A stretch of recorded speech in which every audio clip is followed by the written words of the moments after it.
तुलसी की सूखी लकड़ी का ये उपाय कर लीजिए, आपको करोड़पति बनने से कोई नहीं रोक सकता। बैसाख के महीने में धन प्राप्ति के लिए सबसे बढ़िया उपाय तुलसी की लकड़ी को घर में इस तरीके से रख दीजिए। आप बहुत जल्द करोड़पति बन जाएंगे। आप खुद हैरान रह जाएंगे, इतना पैसा आपके पास आएगा। जैसा कि आप सभी जानते हैं कि बैसाख का महीना शुरू हो गया है। 13 अप्रैल 2025 से 12 मई 2025 तक बैसाख का महीना रहेगा। ऐसे में आपको किसी भी दिन तुलसी की सूखी लकड़ी का उपाय जरूर कर लेना है। और ऐसा समझ लीजिए कि तुलसी की सूखी लकड़ी का ये उपाय आपको बहुत जल्द करोड़पति बनाएगा, क्योंकि जो पैसे का ये महीना है ये श्री हरि विष्णु को बहुत ज़्यादा प्रिय महीना है। कहा जाता है कि भगवान विष्णु जी का ये चहेता महीना है। तो इस महीने में तुलसी की लकड़ी का ये उपाय कर लीजिए और रातों रात आपकी किस्मत को बदल के रख देगा ये उपाय। अगर आपको विष्णु जी को प्रसन्न करना है तो आपको लक्ष्मी जी से जुड़ी हुई पूजा पाठ करनी होती है, और अगर आपको लक्ष्मी जी को प्रसन्न करना है तो विष्णु जी के पूजा पाठ करनी होती है। ये जो उपाय आपको मैं बताने जा रही हूँ, इस उपाय को करने से श्री हरि विष्णु जी बहुत जल्द आपकी तरफ आकर्षित होते हैं और इसकी वजह से सीधे सीधे आप माता लक्ष्मी को प्रसन्न कर पाती हैं।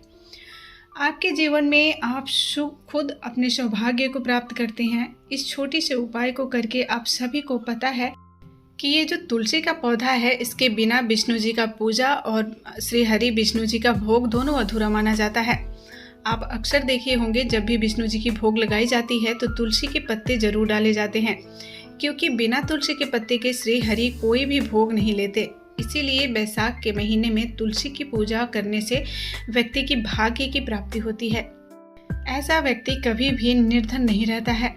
सबसे पहले आपको बैसाख के महीने में एक नया और हरा भरा तुलसी का पौधा अपने घर में जरूर लगानी चाहिए। अगर आपके घर में पहले से कोई तुलसी का पौधा है तो जो कि सूख गया है, तो इससे हमें ये उपाय करना है। ध्यान रखना है कि हरी भरी तुलसी के पौधे से ये उपाय कभी नहीं करना है, सूखी तुलसी से ही करना है। आपको करना ये है कि तुलसी के सूखे हुए 7 टहनियाँ लेना है। आप यहाँ पर टहनियों को गिन लीजिएगा, 7 ही टहनियाँ होनी चाहिए, ना ज़्यादा और ना ही कम होना चाहिए। अब इसको मौली धागे की मदद से 7 टहनियों को एक एक करके एक साथ में बांध लेना है। जब 7 टहनियाँ आपस में बंध जाए तो आपको 7 लकड़ियों को अच्छे से चंदन कर देना है, तिलक कर देना है। अभी जो तुलसी की सूखी हुई लकड़ी है, इसको अपने घर के मंदिर में श्री हरि विष्णु जी के सामने रख देना है। बस थोड़ी देर के लिए रखना है और एक देसी घी का दीपक विष्णु जी के सामने जला देना है। दीपक गोल बाती का ही लगाना है और उसमें एक चुटकी पीसी हुई हल्दी डाल देना है। उसके बाद थोड़ी देर के बाद आप उन लकड़ियों को वहाँ से उठा लें और उसकी एक लाल कपड़े में या फिर पीला कपड़ा में पोटली बनाकर रख लेना है, और इस पोटली को अपने घर के मुख्य दरवाजे पर इस तरीके से टांगना है कि बिल्कुल दरवाजे पर आपका ये लकड़ियाँ टंगी हुई हो। और ध्यान रखना है कि अंदर की तरफ ही आपके दरवाजे पर इसे टांगना है। और उसके बाद धन की लक्ष्मी, माता लक्ष्मी और विष्णु जी को अपने ध्यान में करना है और दरवाजे पर ही खड़े होकर ये बोलना है कि धन की देवी माता लक्ष्मी, आप मेरे घर पर पधारें और अपनी कृपा मुझ पर दर्शाएं।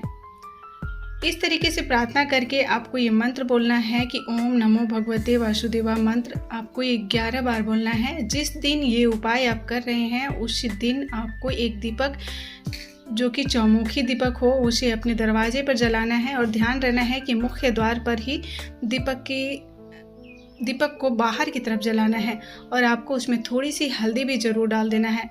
ये उपाय बैसाख के महीने में आप कीजिए और देखिए कैसे आपके घर में धन दौलत खींचे हुए चला आता है और आप कैसे करोड़पति बन जाते हैं और आपके पास इसके बाद पैसा रुकने भी लग जाएगा। ये ऐसा उपाय है जो रातों रात आपके भाग्य को चमकाएगा और आपको माँ धनी बनाएगा। ये छोटा सा उपाय है लेकिन आपके पास आसपास में सबको आश्चर्य कर देगा। आपने ऐसा क्या किया जिसकी वजह से आप इतने धनवान हो गए, सभी ये सोचते रह जाएंगे। दोस्तों, उम्मीद है आप सभी को मेरे द्वारा बताई गई ये जानकारी अच्छी लग रही होगी। ये छोटी सी जानकारी अगर आप सभी को अच्छी लगी हो तो वीडियो को लाइक करके चैनल को सब्सक्राइब कर लीजिएगा, साथ ही बेल आइकन को प्रेस करके इस वीडियो को अपने फैमिली और फ्रेंड्स के साथ ज़रूर शेयर कर दीजिएगा ताकि उनको भी इस चीज़ का जानकारी हो और वो भी ये कर सके। मिलते हैं कल एक और नई वीडियो के साथ, तब तक के लिए अपना ख्याल रखिएगा। धन्यवाद।